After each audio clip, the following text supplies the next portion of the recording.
Welcome to Title Talks, the show where you can spend some time with the most influential people in the title industry while they share their insight on everything from making your operation more efficient to the latest technology, sales and marketing strategies, hot topics, and more. Take a minute to subscribe so you never miss an episode. And if you're already subscribed, be sure to leave us a review. It really helps us out. Title Talks is a production of PropLogix. We want to be your preferred vendor partner for title production tasks. Our job is to win you back time so that you can spend that time with your customers, maybe taking a real lunch break, or getting new business. We care about your success, which is why we make this podcast. Be sure to check out all our time-saving services by heading to proplogix.com/services. Now to today's episode. My guests are Kristi Kaufman from Fidelity and Taylor Spolidoro from the American Land Title Association. They're friends who met first during the pandemic via a virtual ALTA committee meeting. In 2021, they met IRL, that's in real life, at ALTA's annual conference in New Orleans, and haven't looked back since. Their professional relationship allowed them to forge a strong bond. So strong, in fact, that when I interviewed them, they were on a girls' trip sipping mimosas, chatting about how they met, the unique challenges of being a woman in the professional world, and the wonderful ways their lives have improved through the power of friendship. I'm Lindsay Gordon, and this is Title Talks.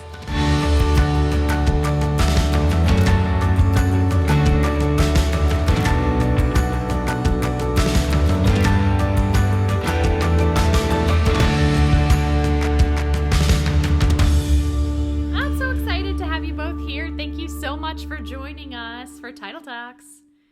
Thanks for having us, Lindsay. We're so excited to be here. Hi, Lindsay. Yes, thank you. All right, so you guys are joining us from like a friend trip, right?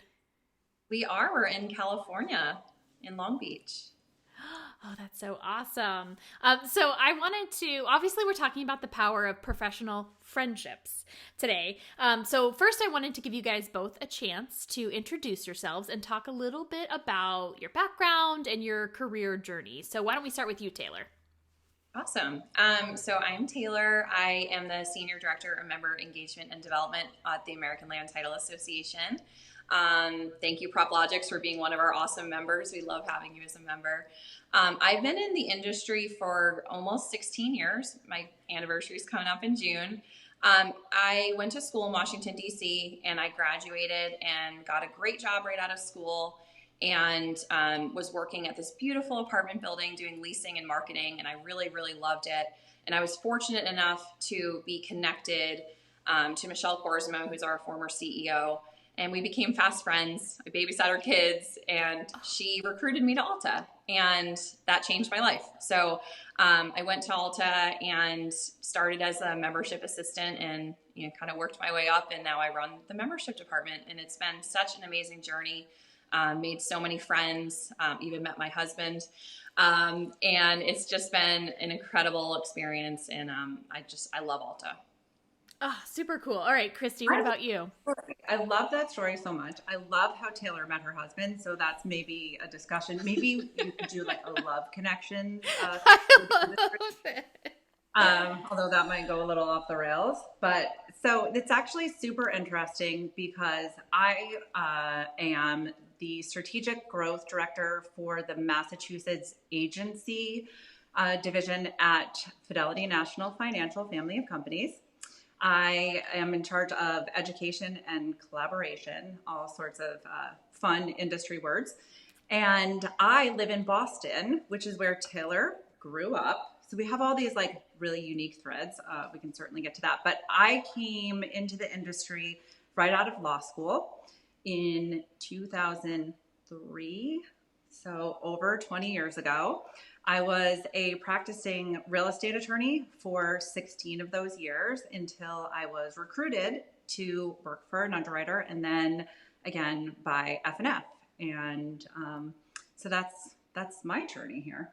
I love it. So how did the two of you guys meet?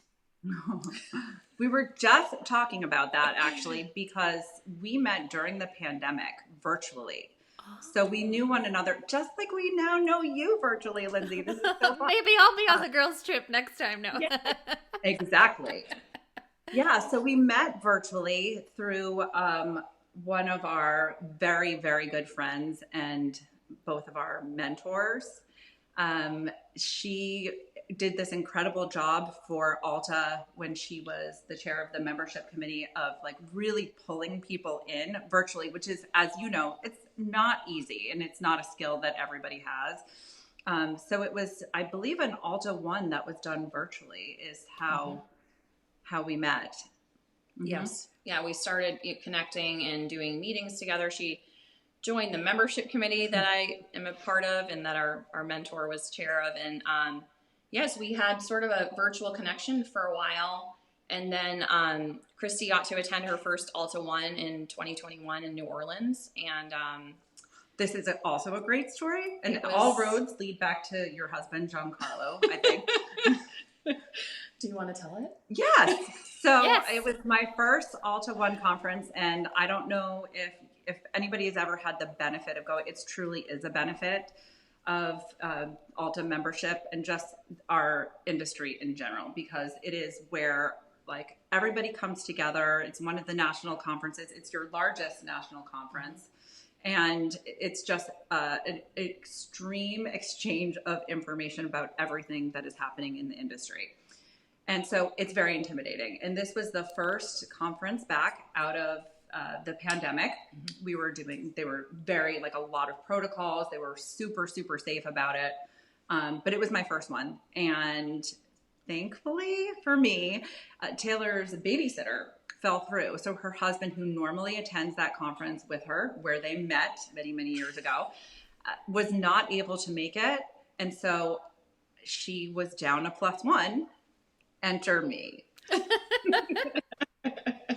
And so we had never met in person before. We had just known one another virtually. And I show up like a little lost puppy, because it is very intimidating my first day. And she just like she always does, because you are amazing at this.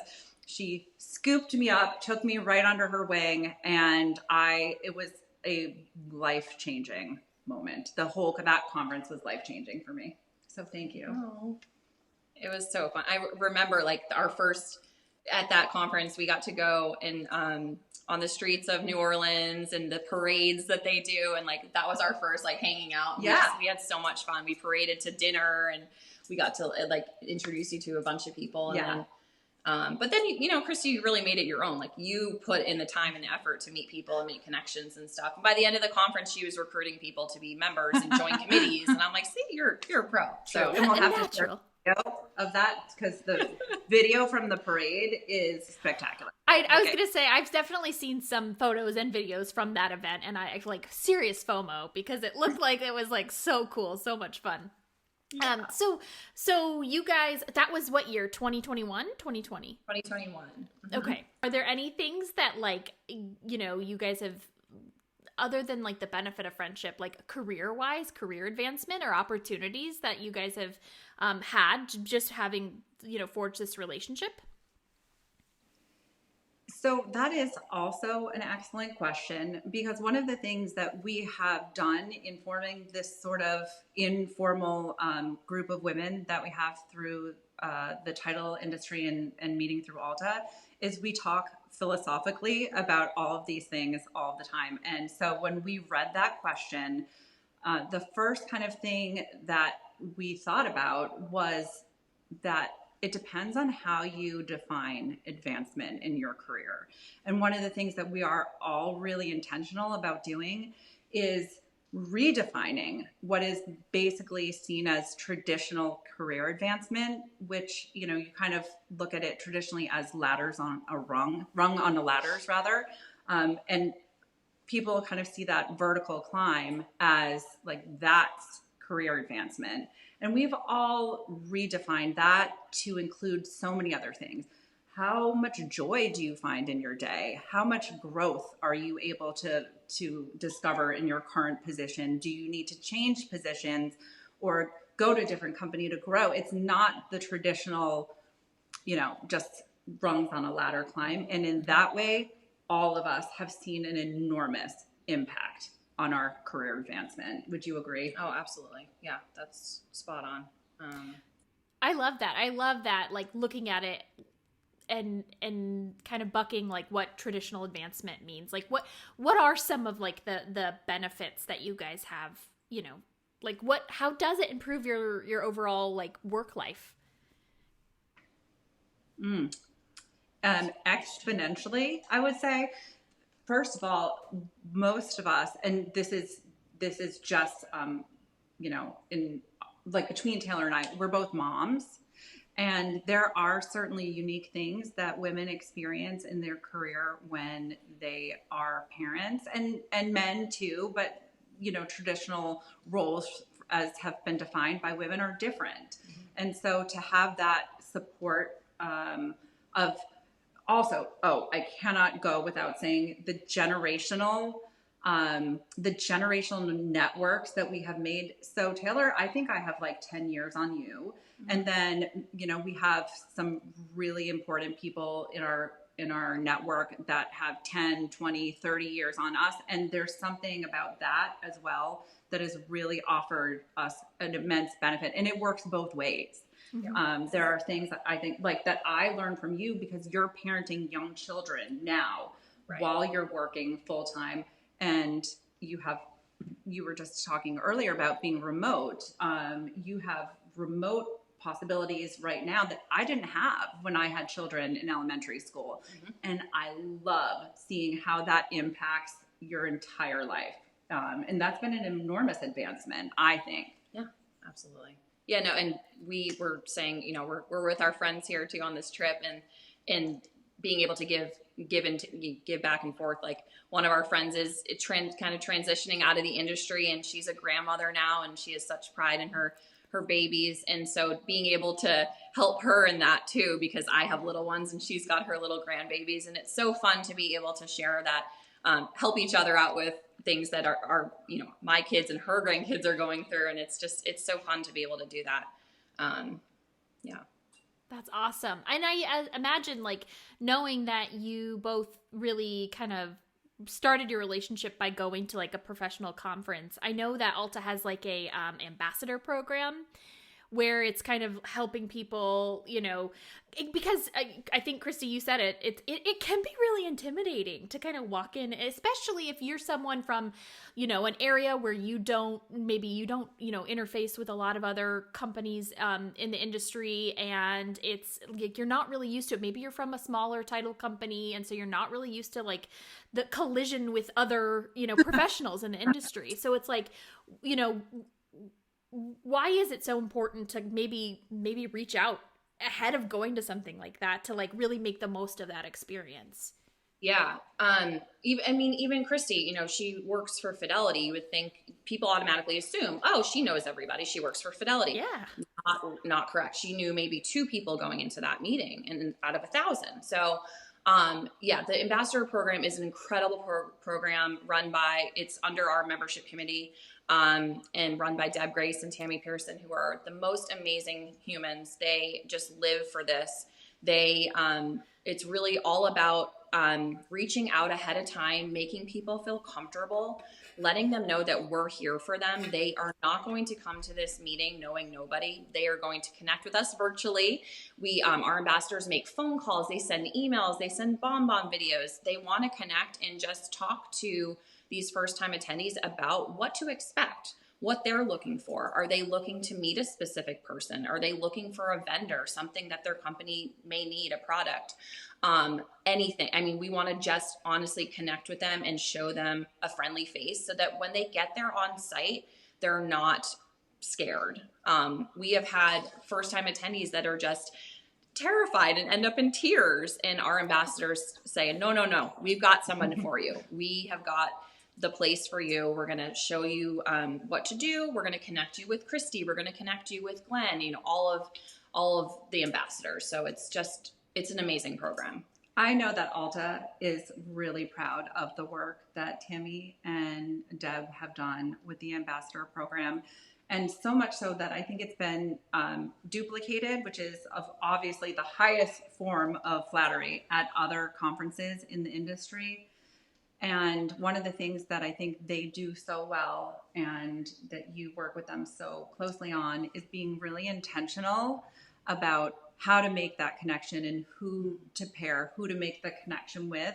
It's not just looking at a name off of a list. There's really thought that goes into it, a lot of thoughtfulness. And so I just want to say that I'm so thankful for the work that people volunteer to this association, because it does change lives. It's changed my life. No, that's a really good point. We have the most incredible volunteers that, have full-time jobs and are still doing outreach to members and on site working so hard to make sure that these folks have the best experience possible. And we couldn't do it without our volunteers. ALTA staff is not as big as people think. And there's no way we could do anything without our committee volunteers. So that's a great point. So grateful for them. Yeah, absolutely.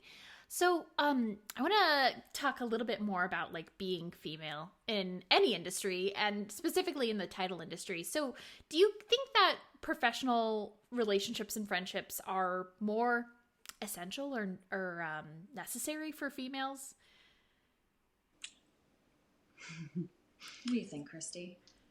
I think in our society in general that women have cultivated deeper interpersonal networks because they have had to do that in order to survive, in order to thrive and advance, whether it's if you are a stay-at-home mom and you have your network of friends in the community, or whether you work, if we're talking about specifically in the title industry, we make up 70% of the industry.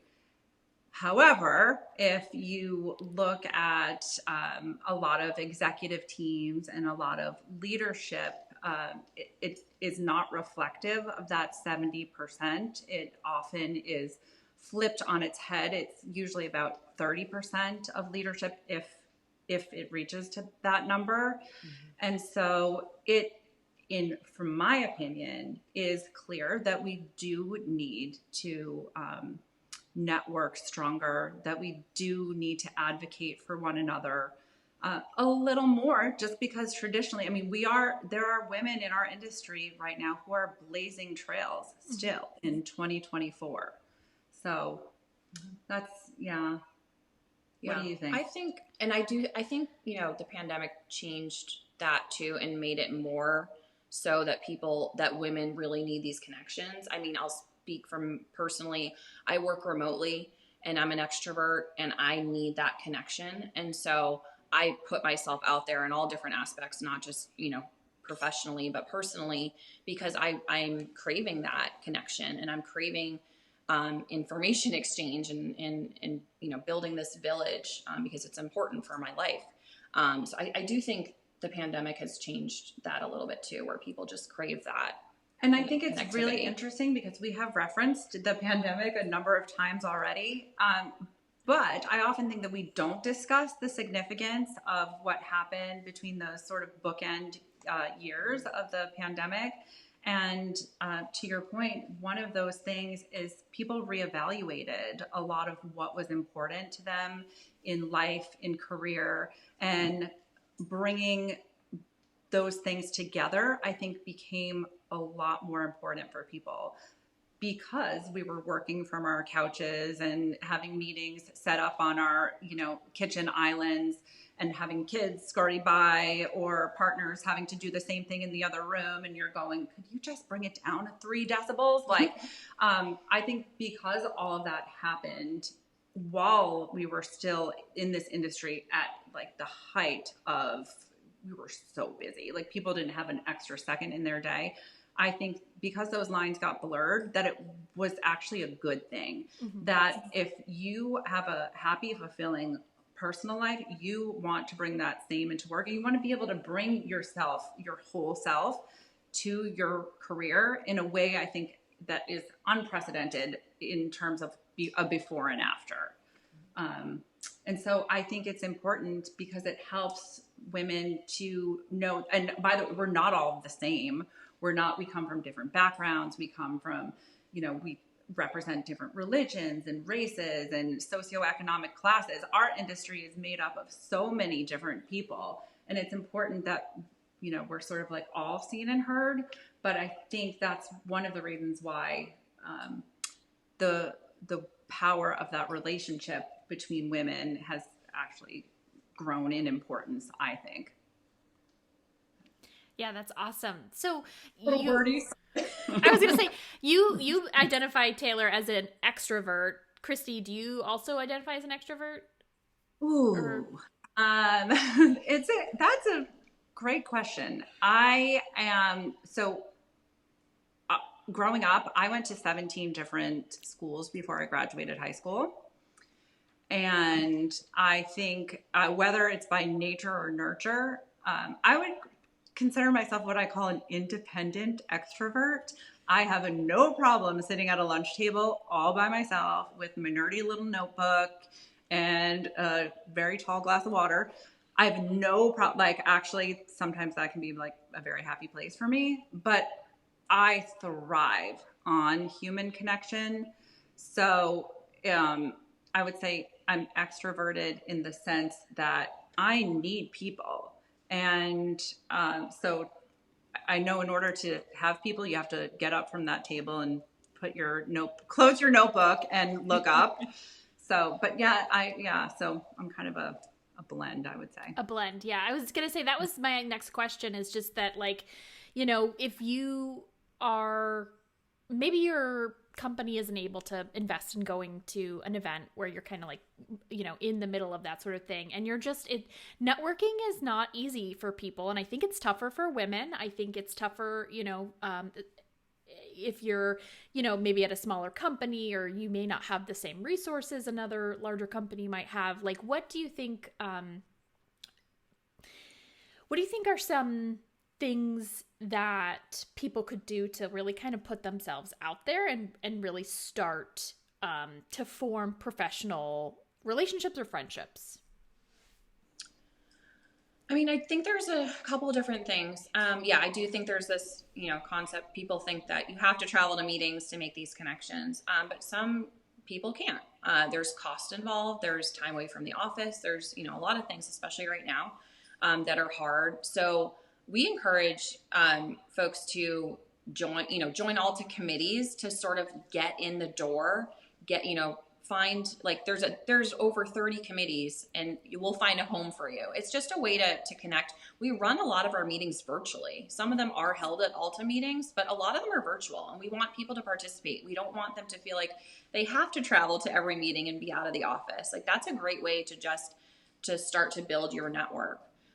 We also have a great community website, the ALTA Connection, which allows folks to post anything. They can post in the open forum if they have questions, or if they're looking to meet somebody. Then there's specific communities that, in specific topics that they're looking for. It's just another great way to virtually be able to connect and build relationships. We've found a lot of folks are having great conversations in there, and then they're taking them offline and continuing those relationships. So it's just a way for, that networking to happen that doesn't have to be in person. I think also, if we're talking specifically women, I think there's a few things that women can do. And number one is to advocate for yourself as much as you feel comfortable doing. And then sometimes beyond that, like, go beyond that line of feeling, if you're afraid to make the ask, but it's something that you feel super passionate about, the worst thing that can happen is that somebody can say no. Actually, the worst thing that can happen is that you don't ask, and you never know if somebody would support you and give you that opportunity. And then I think the other thing that we can do is invest in ourselves, even if that's not something that our company is able to do at that time, and it doesn't have to be just financially. Giving yourself that time, even like you said, a virtual meeting 1 hour a week, that is during your workday, because it is career and it is career advancement. it is not just, it benefits you, it also benefits your employer. So I think, number one is advocating for yourself. And number two is making yourself a priority in your day-to-day timeline. Yeah, I really liked that. I know there was something, I don't know if you had posted something or commented on something, Kristi, that got a lot of attention on LinkedIn, but it was just about like showing up as a woman in like, and just like how standards are tougher or harder for women. And just, I kind of wanted to talk a little bit about like maybe unfair standards or in like the professional world for females, and how that makes showing up uniquely challenging for females. Mm-hmm. Can you talk a little bit about that? I'm happy to talk about that. And although I must admit, I was completely petrified to share that with anybody. And I'm impressed that anybody even saw that. We were at a conference a few weeks ago, which was an incredible conference. But one of the things that really struck me was, and this is no fault of anybody's, but when you haven't seen people in a long time, you sort of default to, you cut your bangs, you look great in this black dress, whatever that is. But I really started thinking about how, for the most part, it's a different game for women.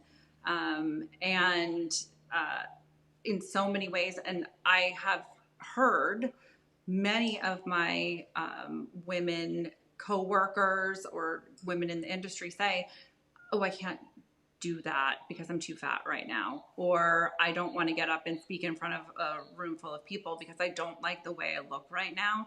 And I thought about the opportunity cost that has for us. And it's likely immeasurable, because you don't know, even when people maybe have traditionally coveted appearances, a lot of women internalize that so much that they still don't want to be the center of attention. They still don't want to, and they have a lot of valuable things to add to things that are talked about on the main stage. And so that was sort of my thing, is that, practicing doing things when you're scared, practicing loving acceptance of yourself can actually radically change your career trajectory. But it's hard.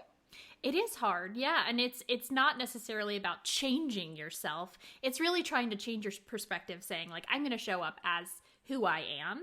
And I think it's really awesome because, like you said, that it's a vulnerable thing to even speak to it. I mean, like, just but if we are talking about it and like we are saying like, hey, we are showing up, and hey, there is this standard that we feel like, especially as women, that we have to like uphold. And it's like, it really does hold you back from opportunities. I know there was a story not that long ago about women and like weight, and how weight like actually impacts their ability to make money and career advancement and that sort of thing. It's like, I mean, these are things that I think that maybe women who are more confident or don't, face similar things, they may not realize. But I think when we're coming together and we're talking about things, that it's like, hey, this exists. Let's destigmatize it. Let's say, I just think it's really cool. I'm really excited that you shared that. But it was very moving. You were so vulnerable, and that's why people really related to it, because that's what a lot of people are thinking, but they're afraid to say it out loud. So you sharing that just shows how much, you connect with people and want to share messages like that so they can say, I'm not alone. Oh, that is really nice. Yeah. Thank you. Yeah, that's exactly. I mean, it resonates, and it was, really well received, because people are like, oh, thank God someone said something. There are, unique challenges. I don't know. Do you think there's anything unique to the title industry? I feel like so when I first started here, it was like, oh, people would say like, oh, it's kind of a stuffier industry, or that it's like, there's a lot of, I think going to conferences and like, Like, it's just like, I feel like in my mind, I think like, oh, you have to wear a suit, or you have to be this, or you have to kind of fit this profile. And it's like being there and showing up, you know, maybe, you know, my first time at ALTA was in, I think, 2016. And I was, obviously we were there as a vendor, so we weren't really a normal attendee, but it was like, I thought, oh, okay, I have to act a certain way. I have to dress a certain way. I have to kind of present myself in a certain way. And I feel like, you know, a lot of people might feel that way. Do you think there's something specific about the title industry? Do you see it changing? Do you hope that things are changing? Like, how do you guys look at that? That's an interesting question. I have a couple of thoughts. First of all, I want to address what you said about being a vendor and not a normal attendee. You are a normal attendee. Vendors are such an important part of this industry, and they are just as important as everyone else. Even more important, like, you guys offer the products and you're a part of it. So the vendors are so important to this industry. So keep showing up, and you are a normal attendee. Second, you're a special attendee. Second, to address your question, so like I said, I've been in the industry almost 16 years. I felt coming into it that it was professional and suits and ties, and going to my first conference was like, I have to dress to the nines. And I think over the years that has changed a bit. I get this question all the time from folks, especially first timers, but also other industry people that have come to a million conferences. What do I wear to this conference? What's the dress code? And my suggestion to them is probably a little bit more lax than some people's. It's dress how you feel comfortable. Some people feel comfortable in a suit and tie, and that's great, and a nice dress. Some people feel more comfortable in jeans, and that's great too. I think you should dress for what you feel is best, and to have the best experience you're going to have. I think, and I do think we have become a little bit more casual in the industry. It all started with the sneakers and a suit, right? Men kind of started that trend with moving, because dress shoes, I believe, are likely not comfortable. And so they found a way to make it acceptable to wear. And then it evolved to like a t-shirt and a blazer. And now it's kind of, it is a little bit anything goes. I completely agree with you. My rule of thumb is you always perform better when you come as yourself. And so whatever you feel most like yourself in, which for me is a little bit tricky because I love my yoga pants and I love, a good sweatshirt, nothing better than a good hoodie. But I try to stay as like much, you also do know how it feels when you put on that like really nice blazer or that thing that you love, like a dress that you love or something. And you are like, this, I feel like me. It's a really hard, like, I feel like the best version of me. It's kind of hard to explain, but I think where we run afoul is when we try to be the best version of somebody else. Yeah. So if you're just not a person who feels comfortable in a suit at all, but you look great in a dress or whatever, then that's where you have to say, okay, that's my standard. Mm-hmm. Yoga pants notwithstanding. And sometimes, been known to throw on a blazer with those too. So I was going to say, there are some very professional looking stretchy pants. So, but actually, so I have a question for you, because if I'm not mistaken, in 2016, that was like green blazer era. Is that right? Mm-hmm. Yeah. Well, actually, 2016, was that Miami? Or was that 2017? Arizona. It might have been 2017 then. Okay.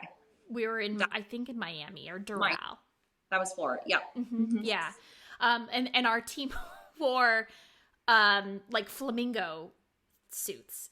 Yeah, my question is, like, you've always, it seems like you've been intentional with your branding and your marketing, and one of the areas that's flowed into is how you present yourselves at conferences. Have you found, I guess especially as a woman, that taking out options for yourself and having like to kind of fit into a specific thing, does that make things easier or more difficult for you? Well, I think if I'm being completely candid, like, I think it is nice to just say like, hey, if we're going to, you don't have like the whole, gamut, you can say like, yeah, I'm going to wear a green blazer. I'm going to wear, and then black everything else or whatever. I think that definitely does make it a lot easier. So, and then it's like, and it's a conversation piece. I think we did it at the beginning because it's like, we really want to make a really big splash. We kind of thought it was fun. It was, Miami, and they wanted to like, kind of really make it like a really big deal. And like, now we look back at the photos and it's kind of, silly and fun. But it definitely got people talking and got people to like recognize who we were and be like, who is it? What is that company? And I hope that there was like, it translated and people kind of have an understanding of what we do and not just that we're the people that walk around in crazy suits. I know that they've since toned it down a bit. People are still repping the color green. I actually loved it, to be honest with you. I thought because it showed it was professional. Like nobody was, you weren't wearing like maybe bathing suits. Yeah, but it was. But it also gave a uniform look to the team, so you could really like just visually. It was impressive. It was visually impressive, and it definitely left a mark. Like that's something that you do associate. I do associate that with your brand. So. Yeah, very cool, awesome. Well, I don't know if is there anything else you guys want to talk about around professional friendships or like how much you love each other and like how great it's made your lives. I think exactly. We would be here all day, I think. I do want to say there is this. The American Land Title Association has been pivotal in my life in the last few years, and just through like connections, friendships, learning from people. And also there are many local organizations that people can get involved in, especially if it is something that's outside of their comfort zone. And right now our industry really needs all of the support and everybody kind of coming together. So on any level that you can do that, I promise it. Well, I can't, no like money back guarantee or anything, but like it will benefit your life. It will enhance your life in some way. You'll learn about yourself just in the context of these different organizations. So, yeah. And I just, as a complete side story, at the first ALTA one, Taylor and I discovered that she lives in the same, like a town next to where my sister lives. And my sister was 40 years old and having her first child, and all of the rest of the family is scattered somewhere on the East Coast. So I asked Taylor if she would basically go out of her way and have a clam chowder and a Dunkin' Donuts coffee with my sister, because very Boston things. And she did that. She offered her support. They talked about, what hospital she was birthing in, who she was going to be using as a pediatrician. Taylor gave her some really incredible tips on things to do after, and it had been a long time since I had a child. So that was, you really went above and beyond. And then Taylor ended up at my sister's baby shower, at my sister's wedding. So there's the power of not just making like a surface connection, but deep connections. It really can, it reverberates throughout your entire community. And also I wanted to say thank you for that, because that was really special. So. That's awesome. Oh, that's so sweet. Well, another on our time. podcast, Lindsay, that we don't have, but that we dream of having, we have a tradition where we ask you a question, one that we've been mulling around ourselves here, which is, if you were not doing the career that you have today, if for some reason tomorrow, magic wand, what would you see yourself doing? I think for me, it would be probably traveling around the world. In this magic scenario, am I set financially? Or Every Yeah. magic scenario. Okay. Dream up what you will. Yeah, I would definitely be traveling around the world. Like, photography is a huge passion of mine, and so I would be like taking photos. I've never been to. I want to go to Italy so bad. I just like huge foodie. Like, love art, So it's like, I think for me it would be traveling internationally. I am terrified of flying. Like, that's a late in life thing. Like, I've flown all my life. Like, I had a bad experience and like have dealt with some serious flight anxiety. Like, and so it's a big thing, but it's like, it's still something that I really, oh God, I would love to just kind of be a globetrotter and bring my camera and love it. I love that. And you really kind of knew right away. So yeah. And also, this is an excellent resource for all things Italy. So Yes, I'm your girl. Mm-hmm. I love it. Okay, well, I'll get in contact with you about some recommendations. Yeah, I have to put it on a vision board or something like that. This is where I'm gonna go when I'm gonna go. But yeah. Thank you both so much. I hope you have an awesome trip with your friends, and yeah, I'll be in touch for sure. Thank you. Talk Thanks to you so soon. much. For more information about how you can get involved with ALTA and networking, check out the link in the description. If you're not already subscribed to this podcast, what are you waiting for? Go ahead and click the follow button so that you never miss out on an episode. If you're looking for a vendor partner that will help you scale and grow your title operations, PropLogix is here to help. Learn more about our time-saving services by visiting proplogix.com/services. Until next time, happy closings.